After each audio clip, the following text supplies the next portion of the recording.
Yeah, like all girls in yoga pants smell like expired squash at the farmer's market. Um, I don't know who needs to hear this, like a PSA to the yoga pants enthusiasts out there. Not enthusiastic, because you should not be enthusiastic smelling like that. But I don't know what, like, we have I don't think people know that deodorant can work on more than your armpits. It can work on your lips, your tidy lips. Little slip of the white slip, and next thing you know, boom, boom, there goes my hip. But yeah, like I think if I had to give a percentage, an estimate, I think about 30 to 40% of girls that wear yoga pants should not. And I'm okay with a little camel toe. I am. I'm just not okay if my toe tries to, try to nibble around and it smells worse than your foot. But yeah, I would say you're yamming, but that's why you have a yeast infection. It's the yeast of your problems, though. It's just boiling to the surface. I guess that's why for Thanksgiving we get that's why they try to add sweet potato, make it a little sweet, get a little starch in there, even though I've been told that starch is a little overused in my diet. But I think when you wear pants like that, you need all the starch you can get. All right, now I'm starching to overdo it. All right, guys, I guess we'll start it. Yeah, welcome to episode 191 of the Off and Beat podcast with Clint Nelson. I'm your host, Clint Nelson. Don't forget to like, follow, comment, subscribe, hit the notification bell on all apps, and most importantly, ladies and gentlemen, don't forget to suck some titties. Sorry, titties. Well, I mean, not if they smell like that. But hey, you know what? I don't discriminate. Ooh, that smell. Also one thing I literally recently thought of this is us humans, we have toilets. Animals, like cats, have kitty litter. How come we don't go the kitty litter route? I mean, yeah, look, it'd be a lot of scoopage. And I've seen some, and I wouldn't want the person scooping my poop be the one that work at Panda Express, because they're always going to underscoop it. Like, trust me, you're going to need a big scooper for mine.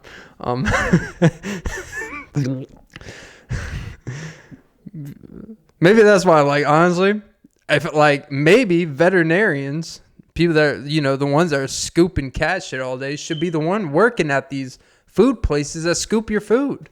Because at least I know I'm not going to get underserved. They're used to scooping these big old cahoons and big old papoons. But yeah, I don't know. How come we decided to go with unlimited water, just using so much energy and power going up and down the sewer system we have? And then cats were like, hey, just stick in this dry cereal looking thing. And then, like, every time they want to fucking take a shit, they're just, like, making all this unnecessary paw noise. Like, shh, like they're digging for some fucking 18 karat gold that's going to be more expensive than any ring I ever buy. But, hey, you know what? The only metal detector I get is in the Reg. Because I'm going hard in the paint right now. 3-second violation. Well, if you go 3 seconds, that's a violation of something. Oh, Jesus. But yeah. Dogs don't have dog litter. How come cats feel so goddamn special? We have to give them air freshener for their fucking toilet. Like, cats are these spoiled fucking creatures, but we feel like we gotta give them all this extra treatment. And I feel like, honestly, it's because we seek their approval so much because they refuse to give anything in return. They are these unhappy, unappreciative creatures. So we try so hard to maybe one day make them smile. And they just look at us like, and they just keep shitting. And they just keep taking and taking. And they are ungrateful. They look at you like you're the problem when they just occupy your space. And they act like you're living, like you're a privilege to be in their presence when they contribute nothing to your presence. It's this unwarranted ego. And I think maybe that's why, like, you have people in their spirit animals. Don't even get me started. You have people in their spirit animals acting like, oh, look at me, I'm like Garfield. And well, don't fart lasagna around. That's all I gotta say. Apparently, word on the street, this man farted, and everyone disappeared from this man. They like ran from him like a pack of mules from coyotes. And he looked at them like, what? You guys have never seen a man fart before? And then he went up to someone with the straightest face and said, yeah, I had really bad lasagna. Like, the deadest is like, well, your farts are pretty layered. I gotta tell you that. But look, I'm a man. Like, I love lasagna. Look, I farted from lasagna. It's never been something where people, ran away from me, It's not to catch a predator. Like, I don't know, like, would you rather be around a child predator as an adult or someone that ate lasagna and farted in your presence? I'd rather be around child predator, I guess, because I don't have to worry about them liking me. And there's no, like, real, like, presence. Like, you notice all child predators can't actually, like, beat up another adult human being. That's why they go after children. It's the only thing they can control. And so I'm not afraid around a child predator. Like, yeah, you get the creeps, you get the heebie-jeebies, but I'm not scared of a child predator. Now, a man that will fart, and I don't know, if you've been to a bathroom these days, like, I don't know what people be eating or not eating. I mean, people's shit smells unearthly. Like, I understand that we have a lot of genetically modified stuff, but your shit should be the most non-modified thing. It's a pretty internal struggle. It's like the movie Tangled, her hair. Like, your internal digestive system is just this big old tangle of shit you eat. And somehow it combines into this brown cylinder. And then we drop it into a glass vase. And I don't know where I'm going with this. But isn't it kind of amazing how it's no matter what foods we eat, it always comes out the same. We can eat the greens, the yellows, the blues, the red meat, the Morningstar meat, the tofu, and somehow the shit always comes out the same color. We ever thought about that? How come only corn on the cob, you assume little itty bitty pieces. It's like Reese's Pieces, baby. It's like a big old nougat. It's like when you go to the by the way, gas station candy is the most overpriced thing ever. Like, I always go inside to pay for gas because, I have a big phobia about using my card at the, what is it called? The gas pump, and they think because they put these little Verifone little dotted lights, like it's more secure. It's like, no, it's a fucking Quick Trip. The cheaper the gas, the more likely you are to get scammed because that's where the scammers are. But notice how like candy is a crazy fucking price. Like, you go to a gas station, and for they have all these cool like Reese's. Oh my god, Reese's has like 19 different versions of. They have a Reese's with now they have like Reese's with pretzels in it. They got Reese's Fast Break Outrageous bars. They got like Reese's with like some weird caramel drizzle and shit. And it's like $2.99, $3 for a peanut butter chocolate bumpy stick that I could make I can make on my cutting board and put some macadamia nuts, throw it in the freezer, and make it for probably like 40 cents. They have the audacity to charge $3.20 after tax. Where was I going with this? But yeah, candy. Well, I am eye candy. Which, by the way, I got this Smarties pre-workout. That shit is, whoo. Now I know why the kids used to smoke Smarties back in the day. That shit is jumping. As a Destiny's Child would say, ladies, if your man ain't home, Clint's got the Smarties pre-workout, and I'm about to go broke. Because, boy, when I'm at the gym, couple things are jumping. And it's typically their eyes because they're surprised how much I'm squatting. But yeah.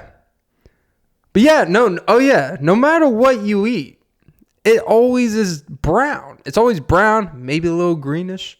And I would hate to, I don't know, have you ever been with someone, or not been with someone, why did I say that? Have you ever been in a bathroom where you heard someone in pain shitting? Like, that is the most uncomfortable feeling because you don't know whether to be like, hey, are you all right? Because we've all been there where we're clenching like, oh, Jesus. Because sometimes you have the big logs. Sometimes you have the scattered, raindrops. Sometimes it's just just straight. I guess that's really what skirt means. And nothing is worse. And also the after wipe. There's when you get to a certain age in your life, you're wiping. There's only two results. There's the ones where you have to do this endless, non-stop wiping. No matter how much you wipe, it is just nothing but liquid gold. For at least 25 sheets, it's at least a 2-minute process. Or you have such a clean, smooth shit where you wipe after and your ass is cleaner than before you went in. I don't know. Maybe I would want one of those toilets where it sprays your asshole, but I feel like that may hit a few G spots. Well, apparently there's what's the old I think it was not Harrison Ford.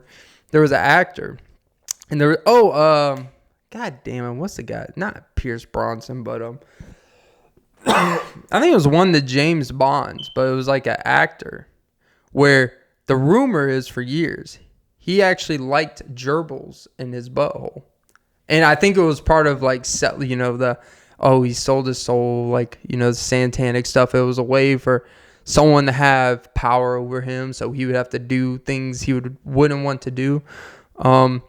But I guess he really found that G-force in there. Get it? Gerbil, G-force, the movie, G-spot. Okay, just me. All right. That's a rat race I wouldn't want to be a part of. Imagine if you're, I don't know, going back to cat. Imagine if your cat, you never see stories of cats just, cats are supposed to be curious, but they're never so curious to go inside of a human's butthole. They just stick to each other's buttholes. They don't even experiment with other animals' buttholes. They're no, they are as, what are they? They are as discriminatory. They're as segregated as it gets to buttholes. They're no, we don't fuck with anyone outside, because they are such untrustworthy creatures that they're such untrustworthy that they barely trust their own species. They don't even trust their own kids. You know, cats and dogs, well, mainly cats, because they don't give a fuck about their children. They'll legitimately have a child, and they're out there, going around the city being homeless and shit. And after their kittens 6 weeks, they'll just disappear from them. We don't chastise them. Hey, you gotta find out your own kid. It's I don't even have claws yet. It's hey, we all have to learn the hard way. But cats are ruthless. Imagine if but if I were to have a 6-week-old child, be hey kid, make it happen. It's no, I'll be getting child support after me. Which apparently, actually, I saw somewhere. Brian Mcknight, I guess we can start back at 1. Make your dreams come true. 2, anything for you. 3, you're the one I see. You're the only one for me. Apparently, there's this big thing because he actually he chose his wife and his stepchildren over his ex-partner and their biological children. What I mean by that is well, his biological children are apparently adults now, and there was things years ago or not too long ago where he basically hey, he got shitted on for cutting off his, adult children from his funds and stuff because they were coming out shitting on him for being a bad parent because he stopped, funding their, paying for their shit when they're already 20 something.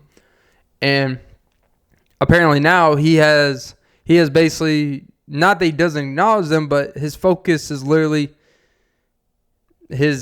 who he identifies as his children or his stepchildren over his biological children. And people are shitting on him like, oh, you can't do that. It's like, sometimes biology is a little overrated. I think it's like if you could choose, like having a stepchild is actually this blessing in disguise because you get to choose qualities that you hate about yourself and avoid that in a child. Like, that's my excuse for mine. But imagine, like, it's actually like the great, because you get to go out there, you're basically in free agency. You get to choose the qualities in children that you don't hate. Because you know what? We all hate all qualities in children. No one likes children. But there's just some that you will tolerate more than others. Like if I had my own child and and my child had the same irritabilities as me, I don't know who would smack each other first. Like, because, I'm in the business of smacking some shit. Wow, that sounded really bad. Really, really bad. Smack-a-dabba-doo. Right smack in the middle of divorce court. Yeah, see, that's the only problem with doing this podcast is I feel like if I was ever in a legal situation, they're going to take things out of every podcast I say and be like, hey, this guy, he said he slapped some kids around. It's like, and I would be on the stand like, well, I'm not going to say I wouldn't, but I wouldn't, that would be my defense. And the person who's in charge of typing all the words and shit, they'd be like, if you just read what I say, you'd be like, this guy's a monster. It's like, no, like you got to hear the way I'm saying it. I would never smack my child. I'm just saying if my child is like me, he's going to want to smack me, and I might want to smack him. That's all I'm saying. Oh, Jesus. Oh, get that Ray Rice special. Honey Smacks. Honey Smacks is not even a good cereal anyways, but whatever. But no, as I was saying. But yeah, and I remember, in the comments of this Brian Mcknight thing, you can go look at it anytime. But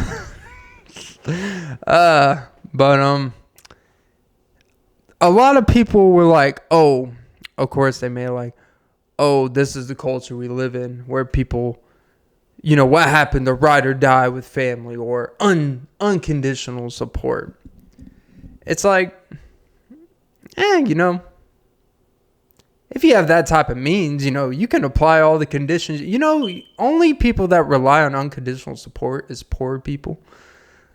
Like me. Like, I have to have people unconditionally support me because that's all I can draw the line in the sand about.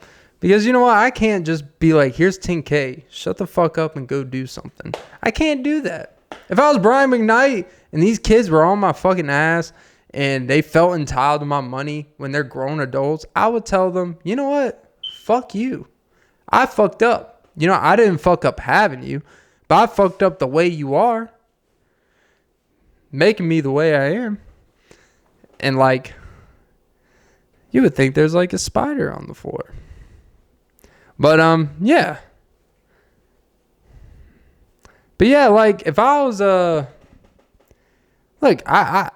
I'm just saying that I don't think taking more of a priority over your biological children or taking more of a priority of your stepchildren is necessarily the worst thing you can do. Is there a bug? I think I saw something, but it's okay. Oh, by the way, for the fans out there, I have an audience tonight. an audience of one. That's why I'm like, this person like freaking out because, you know, you would have thought a freaking salamander had my podcast title on their back. They like, hey. But anyways, yeah. You trust me, you can pause this anytime. But yeah, like, I don't think it makes him this demon person, especially considering the situation. Because people always want to make it like, oh, he shows more love to his stepchildren than his regular children. It's like, well, maybe his stepchildren show him more love than his actual children. And I think that sometimes we need to put responsibility on the children. And by children, I don't literally mean like 7-year-olds, but the children of the parents where they could be grown adults. If you treat your parents like shit, like you deserve what you get at a certain point. I think we live in this weird thing where we could just, we become very, we have that parent mindset where no matter what, they're always our parents. They need to treat us like children. It's like, no. It's like at a certain point, you're actually supposed to be eye to eye equal. And actually when they get like older, you're supposed to be one that's kind of not parenting them, but you're the one taking care of them. It's like the full circle of life thing in the most convenient circumstance. But some people just want to be taken care of their whole fucking life. And it's one thing if you want to be taken care of like a child, but you need to at least show some respect and love in return. And maybe he doesn't feel that. Just a thought. But yeah, that's all I gotta say on that. Oh, I love the demon eyes. All right, Gene Simmons. Not a big fan of makeup, but hey, we can make up anytime. I'm a fucking fool, I swear to God. Jesus. Kids at home. Might want to press the mute button. But nah. But yeah. Also another thing. Just one thing. Don't joke about. I think it's one thing I think the joking with someone. I notice that girls don't really take the gender role joking thing serious, or they don't take it that funny. Like joking about like, hey there, you damsel in distress, make the boy a sandwich with a side of poached eggs and my side of raisins with a glass of unsweetened grape juice. Don't do that. And don't even joke, even when you cook most of your food anyways. Don't even joke about it. Because if you joke about it, you're not getting anything cooked for you. That's just my experience. Like, you know, I have parents and stuff. And, like, I noticed over the years, the cooking for everyone thing dwindles down when the arguments become, I do see it. Wow, this is what being going live's all about. And I just killed it with my socks. Good thing I'm wearing 2 pairs. I'm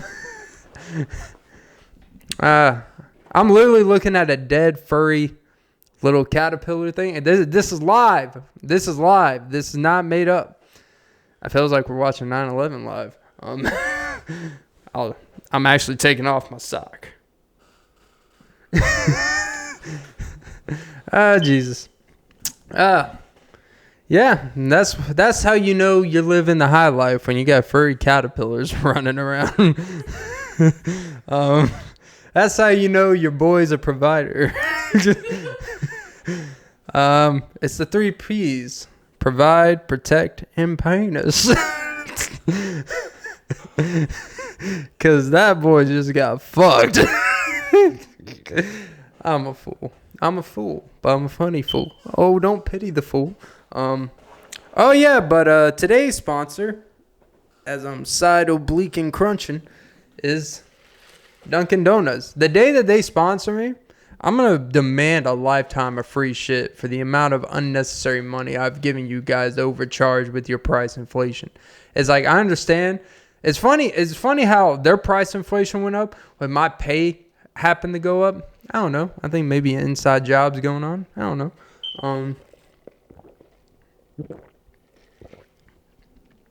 But the audacity of you guys to charge $3 for a fucking little taco.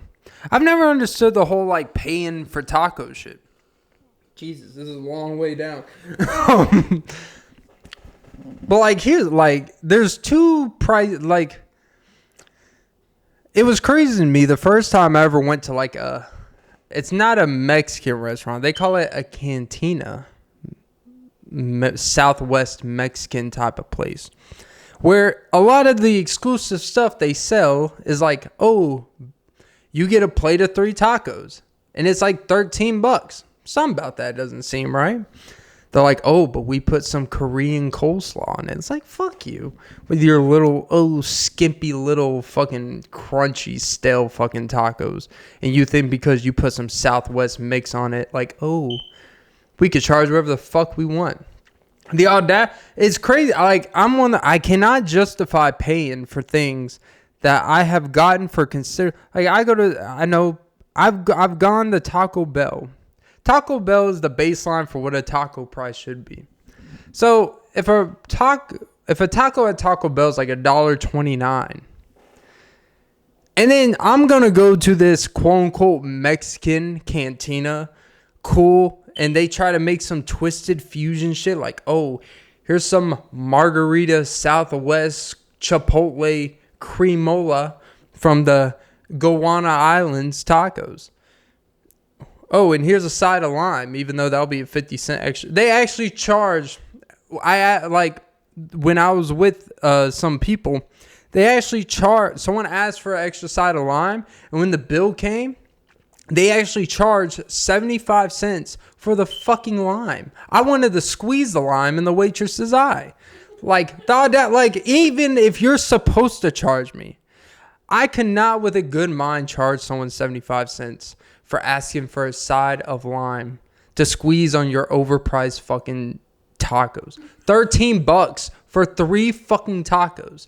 Do the fucking math. That's not with the side of potatoes. That's not with the side of, whatever the fuck. I don't know, like some rice and beans that's bland as hell. Like, no, $13. Here's a little 3 taco slider. Oh, but we put in a little taco, slider container for you to carry it. It's like, I don't need something to carry when it's smaller than my hand anyways. Like, you acting like you're giving me a fucking big old dildo in a fucking thing. Like, and then, oh, here's some cremola coleslaw over it. It's like $13 for 3 tacos. Like, that doesn't even make my dick wiggle. Like, that doesn't even, honestly, I think my bank, if you have some suspicious activity, they would be like, yeah, we're calling to make sure, did you really spend $50 on 10 tacos at this place? And be like, unfortunately, yes. They're like, ooh.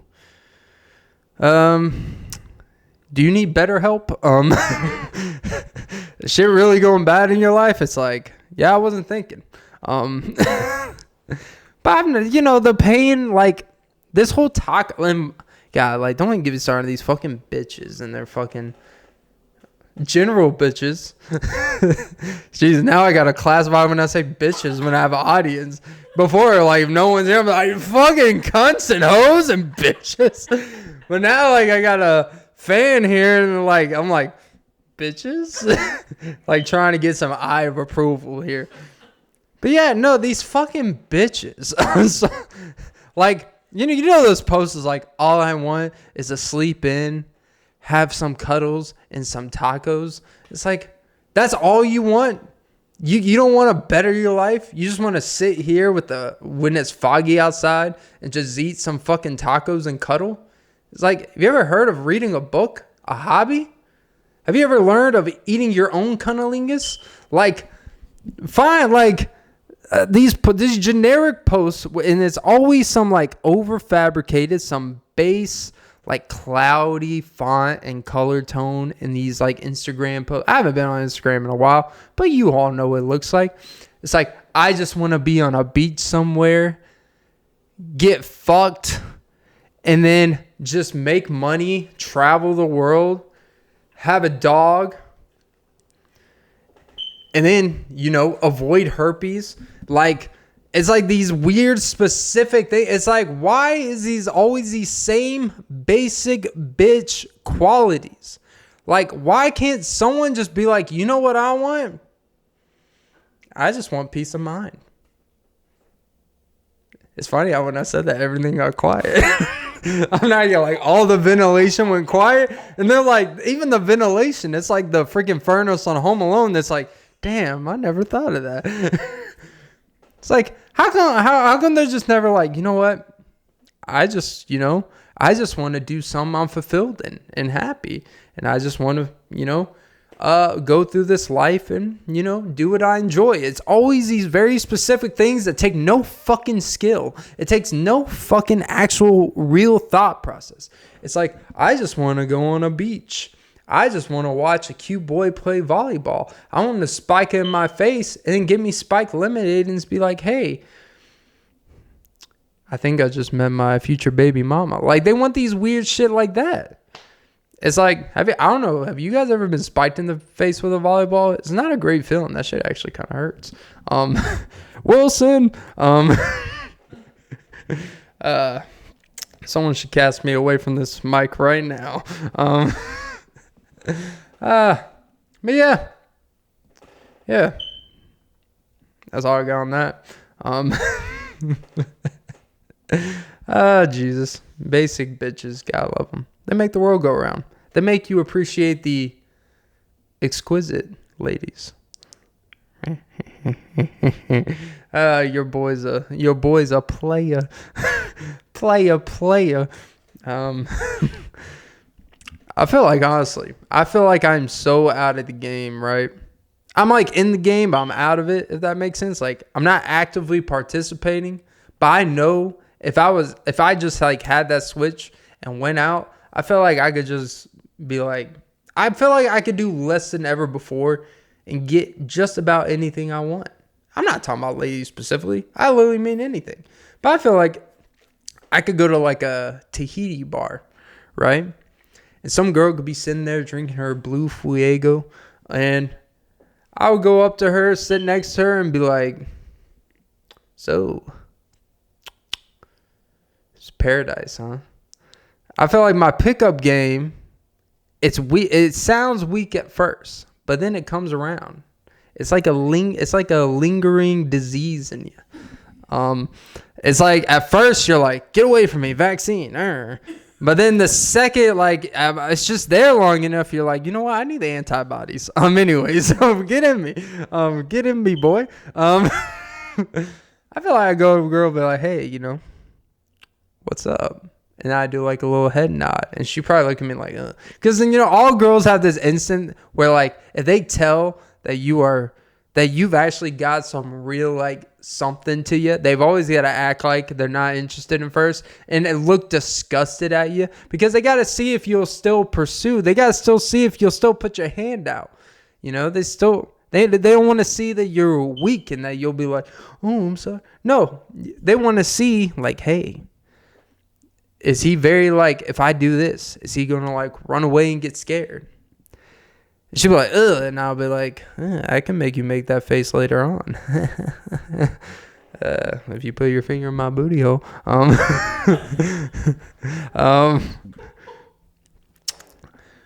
she'll be like, what? And I'll be like, got your attention.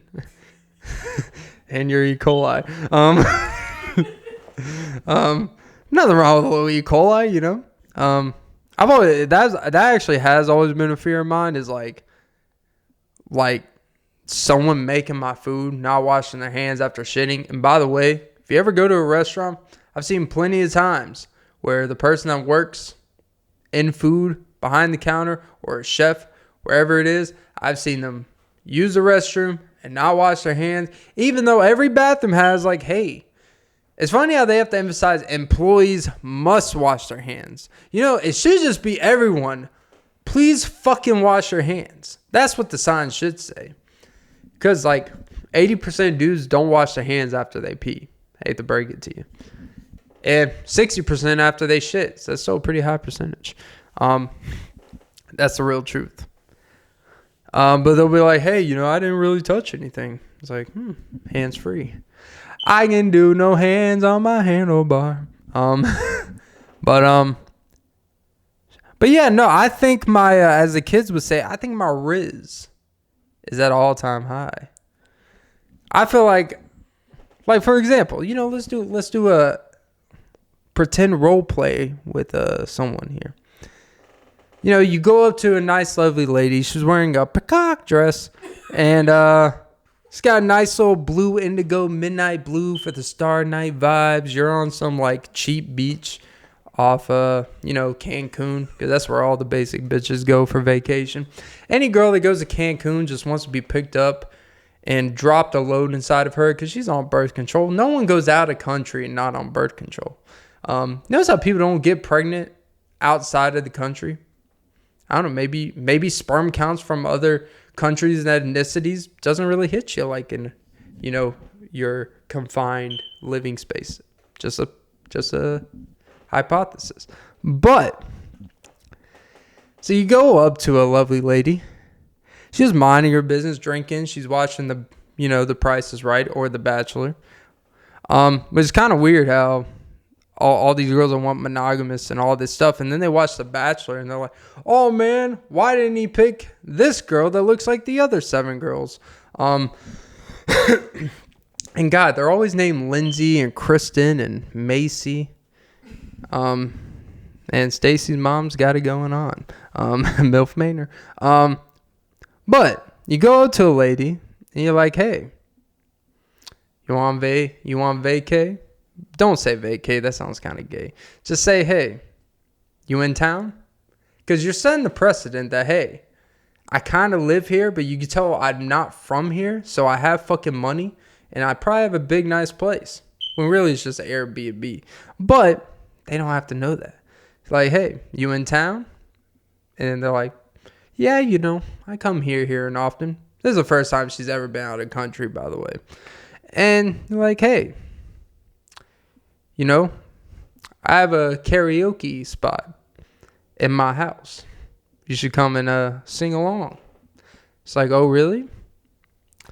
What music you play? And you're like, I play house music. And just like, oh, like what? It's like, you ever heard of the good things?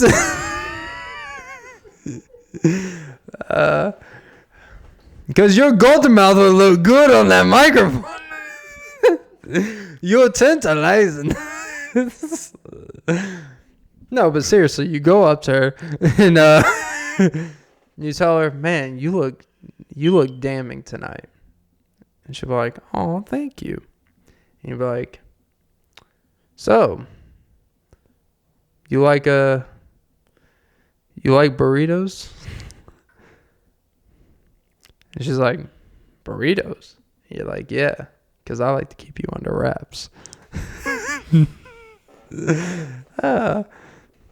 then ironically, that'll make it where you don't even have to wrap up. That's the type of game you gotta have. But no, seriously. So here's what you really say. All shitting in her bed aside. You guys are like, damn, you look stunning. Like fucking stunning. And she's like, oh, thank you. And then you're like, you know, I typically don't do this. Which anytime someone says they typically don't do this, they do it more than anything else in their life. I typically don't do this, but would you like to dance? It's like, well, go where? It's like, we don't have to go anywhere. Do it right here. There's no music playing. It's just a nice little bar. It's a nice little outside Tahiti tiki bar.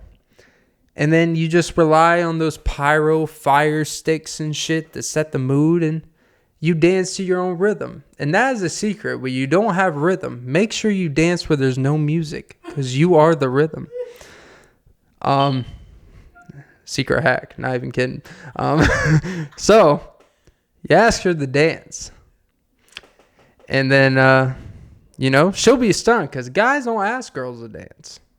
Most don't. They're afraid that they're afraid the 1-2 steps not gonna be up to par. So you ask her to dance. That's like 70% of the battle. Then you got to show that, like, hey, she doesn't even have to do the work. You have two types. You get to do the hands-off approach at first. You do hands-off. You kind of just like, hey.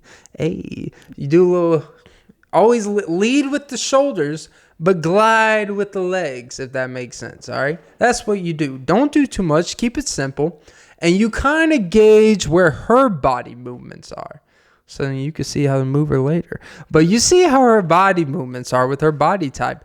Then as you're kind of studying her body movements, what she's comfortable with, because they're going to give like 60 to 70%. They're not going to bust it all out at once. They gotta see if you're worthy when the music is on, all right? So you're watching them, you kind of study, and then you get closer. You get closer where it's just like, hey. And then you kind of like, you grab, you just gently start like touching one hand and you start like kind of moving it around while you're kind of tangling around. And then you squeeze her like a mango. No, you don't squeeze her, but you do kind of caress with some firmity, as they say. And as you're doing this, you get her close to your ear and you're like, I feel like there's something about you that I just want to tell you, but I want to tell you in secret. So you bring her ear close to you. And you say, meep. No, but what you really say is like, I wish this night would never end. And our whole life was more than friends. Yeah, I know. Look at me. And then you have triplets. But no. But then what you do is like, you know what? Then you take her to a nearby. You take her to a lounge or a club where there's actual music, where there's actual dance floor. Because you showed her like, hey, I can be the person you want to be around. I can make any situation, any environment interesting for you. I don't need all that extra shit for you to be stimulated by me. But then you go to the place where all the stimulation is there, and all you got to do is ride the stimulation wave. Because you are, even though you haven't been in her yet, you're basically in her at that point. Like, you are stuck in her mind. You are stuck in her senses. I mean, she may be married, but she forgot about him for the night. She is with you to live the moment. Even if you are just the moment. A moment in time is better than a lifetime waiting for a moment. God damn it, Clint. Look. God damn it. Anytime I say some shit, I love myself. God, give me that. But no. So anyways. And that is how you get the Riz going. That is Uncle Clint coming to the rescue. That is something that your daddy will never tell you. Because the secret to the sauce is rhythm is overrated. It's nice.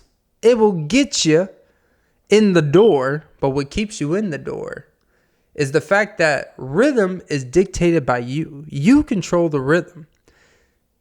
Rhythm of accessibility and acceptability, someone has to set the tone of what that looks like. And if you set the tone of what that rhythm looks like, that's the baseline.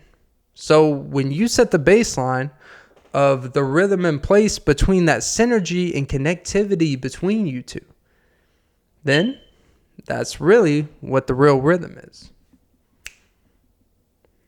That is pretty good. Hey, look.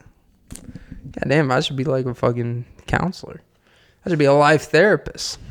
People are like, oh, I can't dance. It's like, it's not about you being able to dance. It's about, can you dance when, when when she's ready to run away. But yeah, I guess the moral of today. By the way, I don't know if I mentioned this. I'm recording this on May 1st or 2nd, technically. But yeah, I was supposed to say it began. But yeah, the moral of today's pod is keep your shit in house. Cats are ungrateful. And you're the rhythm to your music.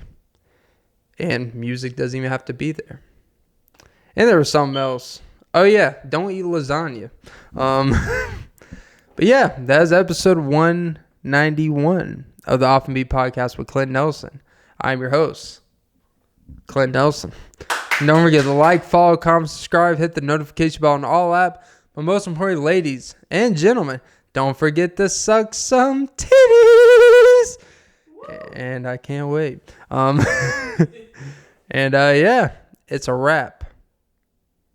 It's a wrap, and the boy gotta tap the ass until she wanna come back. Oh, baby, don't cap and gowns. Oh, damn, my sister's graduation's this month. All right, I'll see you guys later. Have a good one.